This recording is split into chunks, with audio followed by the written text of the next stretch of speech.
What up, YouTube? It's No Chance, and I'm back for another commentary, and this is another episode of my Madden 25 owner mode with the Cincinnati Bengals and Mike Brown.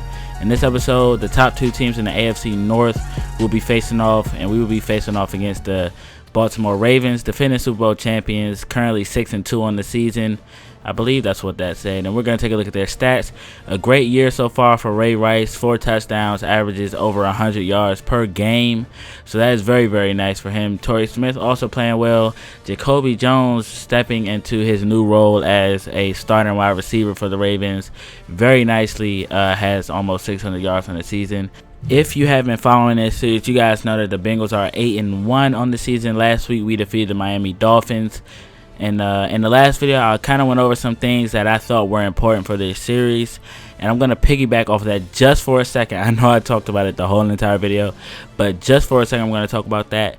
And that's the sliders I wanted to go over. And I think what I'm going to do is, to be fair, in the playoffs, I'm going to add some more realistic, challenging sliders, okay? Because nobody wants to see these unrealistic games, you know, in the playoffs. And I appreciate the support I got from people saying, don't worry about it, you're doing good, this series is great. I really appreciate that from everybody who says so. So thank you for that. But as you guys see, we are at M&T Bank Stadium about to face off against the Baltimore Ravens, defending champions, as I mentioned earlier, and they are second in the division right now at 6-2. And this is a very high scoring game, so I'm not going to be showing too much, as Haloti Ngata will blow up the play in the backfield before it can get started. But as I said, I'm not going to be showing too many plays that aren't either touchdowns or big plays. Of course, there will be a few, you know, in there, but this is a very high scoring game, so there will be more than enough scoring to go around. We just have to see which team could come out on top as the Bengals strike first blood in this division rivalry. Ben Jarvis Green Ellis will get the short touchdown. We got down there via screen by Giovanni Bernard, who has been, wow, just more than impressive. As you guys see, Ray Rice will get demolished, decimated, obliterated, and annihilated by Sean Williams. You had to think of the last one. Like, every word in the book is what he did to Ray Rice right there. And Sean Williams is so great at doing that, laying those big hits. You guys see a couple of replays right there. So the Bengals will recover. And on second down and 13, Dawn's back to pass. He's going to find Eric Decker, new wide receiver for the Bengals. And he is fitting in with this offense very, very nicely. The production that Sanu was not giving, we're getting from Decker. I don't think Sanu would have made that catch. I'm pretty sure he would have dropped it. And I don't mean to bag on him or anything, but he was just playing very terribly, as Andy Dalton will throw a touchdown to Jermaine Gresham. And he has been quiet the last few weeks. So has A.J. Green. Outside of those few games where he was getting all those deep touchdowns, he's been pretty quiet.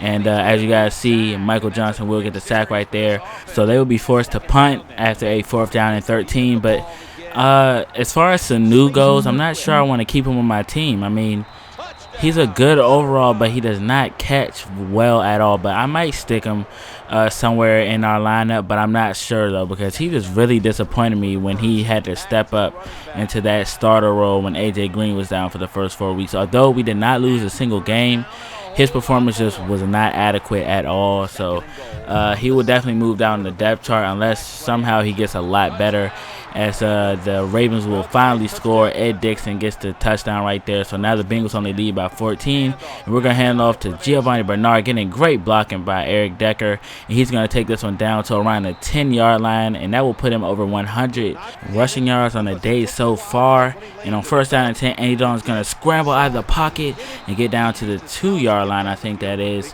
And then following that play, we're going to hand it off to Giovanni Bernard, and he will walk into the end zone. And that will increase the Bengals lead right back up to 21 over the Baltimore Ravens. And Joe Flacco's back in the pocket, has a lot of time, able to move around and finally find a wide open Dennis Pitta, and he will get down to around the 8-yard line. 1st down and goal. Flacco's finding Ed Dixon over the middle for the touchdown. So they draw that much closer to the Bengals, as they now only trail by 14. And Andy Dalton will fumble the ball, and it will be recovered by Chris Canty, and he will take this one around to the 15-yard line. So Andy Dalton has a turnover. Graham was able to force a fumble on a corner blitz, and the ball pretty much just went right up in the air. But part of me was thinking that his arm was going forward, and that's when he began to fumble. So that was an incomplete pass. But of course, you can't challenge it in under 2 minutes. And right after that, they will throw a touchdown. So just like that, one bad play, and it is only a one-possession game. So the Ravens are trying their best to fight back in this game, as we're going to find A.J. Green, who pretty much has had a very, very quiet couple of weeks, just like he did in real life last year. And I think that's because a lot more teams got the film on him and started to cover him more closely and add more double teams and everything like that. Because in the second half of the season, he did get double teamed quite a bit. As you guys see, Jermaine Gresham will go up over two defenders and catch this touchdown pass. And he has been more than effective for me this season. And I really like the way he's been playing. And Tyler Eifert has been playing well, but that will take us into the half with a score of 35-21, with the Bengals leading the Baltimore Ravens. Here we are with just over 6 minutes left in the third quarter, and Flacco will expose the blitz by the Cincinnati Bengals, finding a wide open Jacoby Jones, who beat Terrence Newman in man coverage. And Terrence Newman played well last week. We just need him to cover a little bit better. So just like that, once again, it is a one-possession game here in the third quarter. Andy Dalton running out to the right side, going to find Jermaine Gresham, getting down to about the 16-yard line, and he will go down on the play. And filling in for him, of course, is Eifert, and he will catch a touchdown right here. The linebacker did not see the pass coming. He could have defended it, but of course, like I said, he did not see it coming, and we make it a 14-point game once again. And on 3rd down and 5, he's going to go deep, and we will get called for pass interference, but the ball clearly looked like it could not be caught. But that was my fault. I decided to go ahead and try and tackle him with Sean Williams. You guys know Sean Williams, with him, I try to headhunt. As you guys see, this guy tries to showboat on us. Are you serious, Ray Rice? But he goes in for a touchdown. Once again, it's a one-possession game, as Andy Dalton will find Eric Decker getting down to their 40-yard line, and he has 75 yards on the day so far. And on 3rd down and 3, we're going to go to our check down. Green Addison, he will be popped, and he will fumble, and it was forced by Terrell Suggs, and that will knock the ball back before the 1st down mark, and we will have to settle for a David Buehler field goal. And you guys know he has that big boot, so he did get it in from that length. So we go up by 10 points. So maybe that was the stop that the Ravens needed, is they're going to hit Dennis Pitta, and he will fumble after the hit by Margus Hunt, and it will be recovered by Pac-Man Jones. And the Bengals start with great field position at the 15-yard line on 3rd down and 8. Andy Dalton's going to find A.J. Green, and he will get into the end zone. And just like that, we go up by 17. So we're trying to put them away with less than 2 minutes left. They're going to go up to Dennis Pitta, and they will cut the deficit back down to 10 with less than 2 minutes left. They're going to try the onside kick, and it will be recovered by the Bengals. I'm surprised Mohamed Sanu even caught that. Let me stop talking trash about my guy, because I actually like him in real life, but I'm really down on him right now because he dropped a lot of passes earlier this season. But we will have to settle for another field goal, so we have to stop him on this 4th down and 7, and we will win the game as they're out of timeouts. But they get it to Dennis Pitta, and he will get down to the 10-yard line. And so then they're only down by 2 possessions. So on 1st down and goal, Flacco is looking. He's looking, pressure in his face, but he's still going to find Jacoby Jones.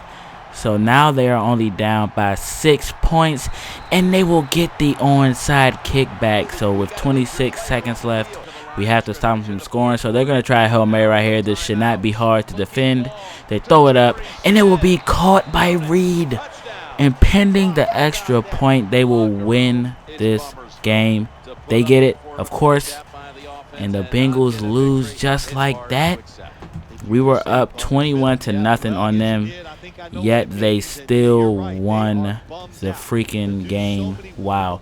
Joe Flacco doing his best Peyton Manning impression, throwing 7 touchdowns, 394 yards.